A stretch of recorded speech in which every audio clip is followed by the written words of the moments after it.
Iran ਦੀ ਜੰਗ ਨੂੰ ਲੈ ਕੇ ਜੋ ਰਿਪੋਰਟਸ ਆ ਰਹੀਆਂ ਉਹ ਕਾਫੀ ਕਨਫਲਿਕਟਿੰਗ ਆ।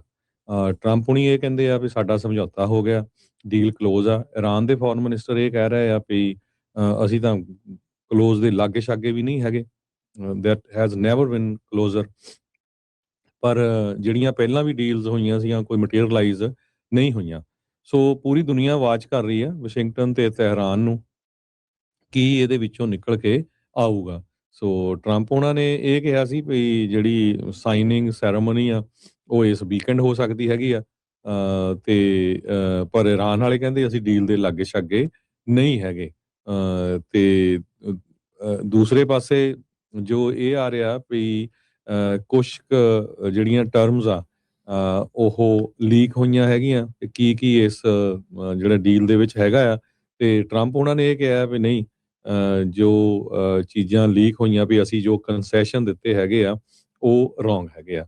ਸੋ ਇਹ ਸਾਰੇ ਕਾਸੇ 'ਚੋਂ ਇਹ ਲੱਗਦਾ ਹੈਗਾ ਵੀ ਹਜੇ ਵੀ ਜਿਹੜੀ ਕੋਈ ਸਹੀ ਰਿਪੋਰਟ ਆ ਉਹ ਸੈਟਲਮੈਂਟ ਦੇ ਵਿੱਚ ਨਹੀਂ ਆ ਰਹੀ ਹੈਗੀ। ਜੀ ਬਿਲਕੁਲ। ਸੋ ਟਰੰਪ ਹੁਣਾਂ ਨੇ ਜਿਹੜੇ ਨੈਗੋਸ਼ੀਏਟਰਸ ਆ ਉਹਨਾਂ ਦੇ ਉੱਤੇ ਨਜ਼ਲਾ ਜਿਹੜਾ ਉਹ ਝਾੜਿਆ, ਕਹਿੰਦੇ ਵੀ ਉਹਨਾਂ ਨੇ ਇਰਾਨੀਅਨ ਡੀਲ ਟਰਮਸ ਆ ਉਹਨਾਂ ਨੂੰ ਲੀਕ ਕਰ ਦਿੱਤਾ ਹੈਗਾ ਆ।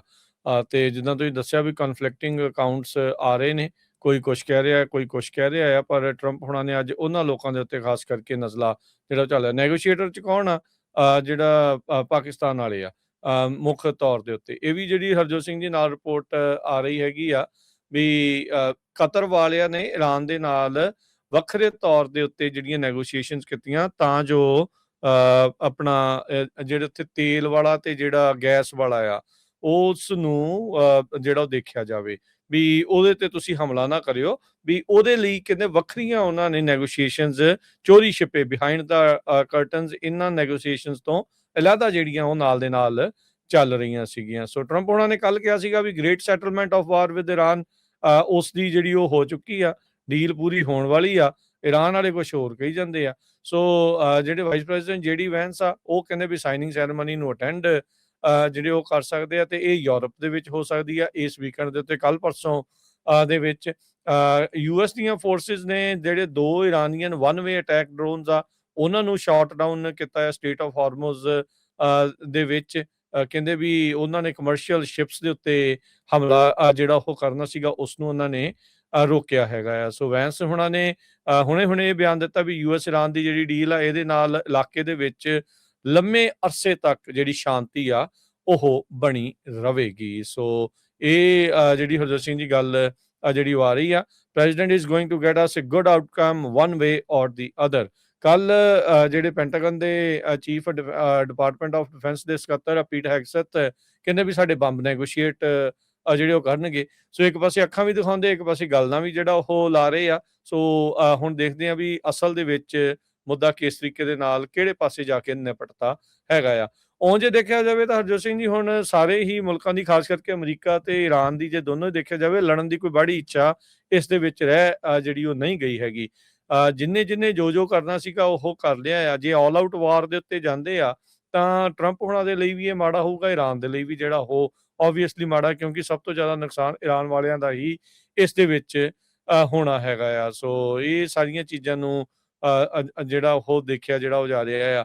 ਸੋ ਡੀਲ ਕਹਿੰਦੇ ਵੀ ਇਸ ਤਰੀਕੇ ਦੇ ਨਾਲ ਸਟਰਕਚਰ ਕੀਤੀ ਗਈ ਆ ਵੀ ਜਿਹੜੇ US ਤੇ ਉਹਦੇ ਜਿਹੜੇ ਅਲਾਈਜ਼ ਆ ਉਹਨਾਂ ਦੀ ਜਿਹੜੀ ਫਿਕਰਮੰਦੀ ਆ ਉਸ ਨੂੰ ਮੋਹਰੇ ਰੱਖਿਆ ਗਿਆ ਹੈ। ਫਿਕਰਮੰਦੀ ਦੇ ਵਿੱਚ ਕੀ ਆ ਵੀ ਜਿਹੜੀ ਇਸਲਾਮਿਕ ਰਿਪਬਲਿਕ ਆਫ ਇਰਾਨ ਆ ਉਹ ਆਪਣੀਆਂ ਜਿਹੜੀਆਂ ਓਬਲੀਗੇਸ਼ਨਸ ਆ ਉਹਨਾਂ ਨੂੰ ਜਿਹੜਾ ਉਹ ਮੰਨੇ ਤੇ ਜਿਹੜਾ ਇਕਨੋਮਿਕ ਬੈਨੀਫਿਟ ਆ ਉਹ ਫਲੋ ਹੋਣ। ਸੋ ਸਟ੍ਰੇਟ ਆਫ ਹਾਰਮੋਜ਼ ਜੋ ਲੜਾਈ ਤੋਂ ਪਹਿਲਾਂ ਖੁੱਲਾ ਸੀ, ਜੋ ਲੜਾਈ ਦੇ ਦਰਮਿਆਨ ਹੁਣ ਬੰਦ ਹੋਇਆ ਆ ਤੇ ਹੁਣ ਉਸ ਨੂੰ ਮੇਨ ਖੁਲਾਉਣ ਦੀ ਜਿਹੜੀ ਹਰਜੋਤ ਸਿੰਘ ਜੀ ਜ਼ੋਰ ਇਸ ਦੇ ਵਿੱਚ ਲੱਗਾ ਹੋਇਆ ਆ। ਉਧਰ ਨੇਤਨਯਾਹੂ ਅਜੇ ਵੀ ਲੈਬਨਾਨ ਦੇ ਵਿੱਚ ਆਪਣੇ ਜਿਹੜੇ ਹਮਲਿਆਂ ਤੋਂ ਬਾਜ ਨਹੀਂ ਆ ਰਿਹਾ ਹੈਗਾ। ਨੇਤਨਯਾਹੂ ਨਹੀਂ ਚਾਹੁੰਦਾ ਵੀ ਇਹ ਲੜਾਈ ਜਿਹੜੀ ਉਹ ਰੁਕੇ। ਉਹ ਕਿਸੇ ਨਾ ਕਿਸੇ ਬਹਾਨੇ ਇਸ ਅੱਗ ਨੂੰ ਸੁਲਗਦੀ ਜਿਹੜਾ ਉਹ ਰੱਖਣਾ ਜਿਹੜਾ ਉਹ ਚਾਹੁੰਦਾ ਹੈਗਾ ਆ। ਸੋ ਦੇਖਦੇ ਆ ਕੀ ਜਿਹੜੇ ਆ ਹੁਣ ਅੱਗੇ ਦੇਖਣ ਨੂੰ ਜਿਹੜਾ ਉਹ ਮਿਲਦਾ ਆ। ਸੋ ਵੀ ਹੁਣ ਲੈਟਸ ਸੀ ਕੀ ਹੁੰਦਾ। ਇਰਾਨ ਦੇ ਜਿਹੜੇ ਫੋਰਨ ਮਿਨਿਸਟਰ ਦਾ ਜਿਹੜਾ ਬਿਆਨ ਆ ਹੈਜ਼ ਨੈਵਰ ਬੀਨ ਕਲੋਜ਼ਰ, ਵੀ ਇਸ ਤੋਂ ਨਜ਼ਦੀਕ ਆਪਾਂ ਪਹਿਲਾਂ ਕਦੀ ਜਿਹੜੇ ਨਹੀਂ ਪਹੁੰਚੇ। ਸੋ ਲੱਗਦਾ ਵੀ MOU ਜਿਹੜਾ ਉਹ ਪਹੁੰਚਣ ਵਾਲਾ ਹੀ ਆ। ਸੋ ਐਂਡ ਆਫ ਵਾਰ ਬਹੁਤ ਹੀ ਜ਼ਿਆਦਾ ਨਜ਼ਦੀਕ ਇਸ ਦੇ ਵਿੱਚ ਹੈਗੀ ਆ। ਟਰੰਪ ਹੁਣਾਂ ਨੇ ਇੱਕ ਵਾਰੀ ਫਿਰ ਜਿਹੜਾ ਫੇਕ ਮੀਡੀਆ ਆ, ਫੇਕ ਨਿਊਜ਼ ਆ, ਉਹਨਾਂ ਦੇ ਉੱਤੇ ਜਿਹੜਾ ਉਹ ਜਿਹੜਾ ਨਜ਼ਲਾ ਉਹਨਾਂ ਨੂੰ ਵੀ ਝਾੜਿਆ, ਉਹਨਾਂ ਨੂੰ ਵੀ ਖਰੀਆਂ ਖੋਟੀਆਂ ਜਿਹੜੀਆਂ ਇੱਕ ਵਾਰੀ ਫਿਰ ਉਹਨਾਂ ਨੇ ਸੁਣਾਈਆਂ ਹੈਗੀਆਂ ਆ।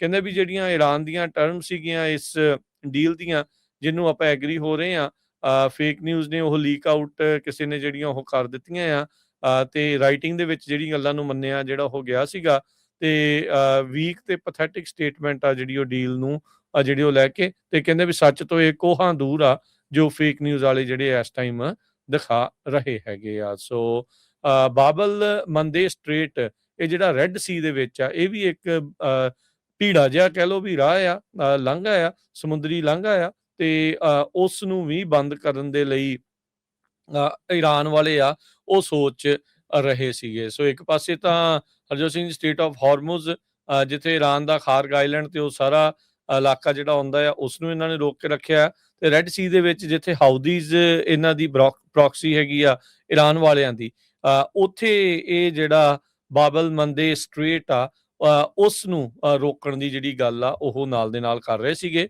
ਤੇ ਜੇ ਹਰਜੋਤ ਸਿੰਘ ਜੀ ਦੂਜੇ ਪਾਸੇ ਵੀ ਇਹ ਬੰਦ ਹੁੰਦਾ ਤਾਂ ਹੋਰ ਵੀ ਜ਼ਿਆਦਾ ਸਪਲਾਈ ਚੇਨ ਦੇ ਉੱਤੇ ਅਸਰ ਜਿਹੜਾ ਉਹ ਪੈਣਾ ਸੀਗਾ। ਸੋ ਕਹਿੰਦੇ ਵੀ ਇਹ ਮੇਨ ਰਾਊਟ ਆ ਤੇਲ ਦਾ ਮਿਡਲ ਈਸਟ ਤੋਂ ਏਸ਼ੀਆ ਵੱਲ ਨੂੰ ਜਿਹੜਾ ਉਹ ਜਾਣ ਦੇ ਲਈ, ਤੇ ਸਟੇਟ ਆਫ ਹਾਰਮੁਜ਼ ਦੇ ਬੰਦ ਹੋਣ ਤੋਂ ਬਾਅਦ ਚ ਉਹ ਜਿਹੜਾ ਸਟ੍ਰੇਟ ਆ ਉਹ ਮੇਨ ਬਣ ਗਿਆ ਸੀਗਾ, ਤੇ ਜੇ ਉਹਦੇ ਉੱਤੇ ਵੀ ਬੰਦ ਹੋ ਜਾਂਦਾ ਤਾਂ ਕੰਮ ਜ਼ਿਆਦਾ ਖਰਾਬ ਹੋਊਗਾ। ਸੈਂਟਕੌਮ ਨੇ ਇੱਕ ਵਾਰੀ ਫਿਰ ਦੱਸਿਆ ਵੀ 136 ਜਿਹੜੇ ਕਮਰਸ਼ੀਅਲ ਸ਼ਿਪਸ ਆ ਉਹਨਾਂ ਨੂੰ ਇਰਾਨੀਅਨ ਪੋਰਟ ਦੇ ਬਲੌਕੇਡ ਦੇ ਦਰਮਿਆਨ ਰੀਡਾਇਰੈਕਟ ਕੀਤਾ ਗਿਆ ਹੈਗਾ।